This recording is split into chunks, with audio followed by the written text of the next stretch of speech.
Truri ynë është organi më i ndërlikuar dhe më delikat që kemi, dhe megjithatë, shpesh e harojmë sa shumë ndikon ushqimi në mënyrën se si ne mendojmë, ndjejmë dhe reagojmë.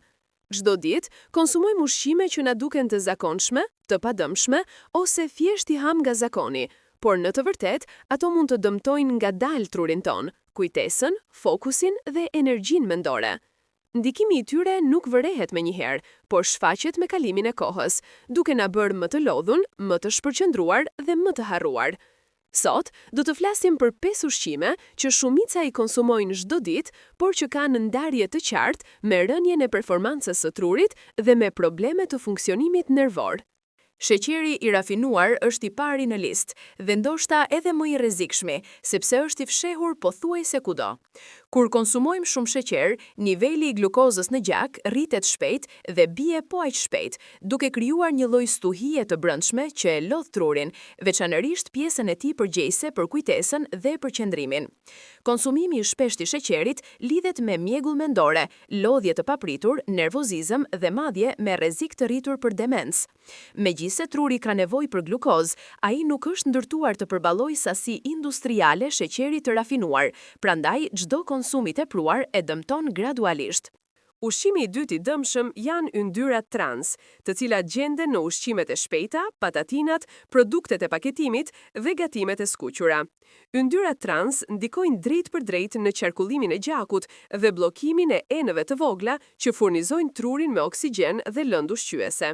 Me kalimin e kohës, këto yndyre mund të dëmtojnë zonat e trurit që kontrollojnë humorin dhe kujtesën, duke shkaktuar ulje të mprekëtësisë mendone dhe ngadalësim të proceseve njohëse. Kush konsumon shpesh ushqime të skuqura, shumë shpesh përjeton lodhje dhe mungesë motivimi, dhe kjo nuk është rastësi, është pasojë e kimisë së trurit. Ushqimi I tretë që dëmton trurin është kripa e tepërt, të cilën shumica e njerëzve e marrin pa e kuptuar nga ushqimet e paketimit, të konservuara ose të përpunuara. Kripa, kur është në nivele të larta, krijon presion të lartë të gjakut, I cili me karimin e kohës dëmton enët e gjakut në tru. Edhe nëse jeni të rinj, konsumi I lartë I kripës mund të shkaktojë ulje të fokusit, probleme me kujtesën dhe vështirësi për të përqendruar gjatë detyrave mendore. Për më tepër, kripa e shton mbajtjen e ujit në trup dhe truri fillon të punojë më ngadalë. Shumë njerëz mendojnë se kripa thjesht rrit tensionin, por e vërteta është se ajo prek drejt për drejt funksionimin e trurit, sepse truri varet nga qarkullimi I qëndrueshëm dhe I shëndetshëm I gjakut. Ushqimi I katërt në listë janë pijet energjike dhe pijet me kafeinë të shtuar artificialisht. Edhe pse duken sikur të japin energji dhe zgjim të menjëhershëm, ato në fakt lodhin dhe mbingarkojnë sistemin nervor. Pijet energjike shkaktojnë rritje të menjëhershme të kortizolit, hormonit të stresit, duke krijuar ankth të fshehtë dhe dridhje të brendshme. Pasi efekti largohet, trupi bie në një gjendje lodhjeje edhe më të madhe se më parë, dhe truri e humbet stabilitetin e ritmit natyral. Konsumi I rregullt I tyre mund të ulë cilësinë e gjumit, të dëmtojë kujtesën afatgjatë dhe të çojë në varësi mendore. Kjo është arsyeja pse shumë të rinj sot ndihen të hutuar, të shpërqendruar dhe të pamotivuar. Edhe pse flen mjaftueshëm, truri I tyre është vazhdimisht nën goditje stimulantesh të panevojshëm. Dhe I pesti, ndër më të rrezikshmit, janë ushqimet ultra të përpunuara.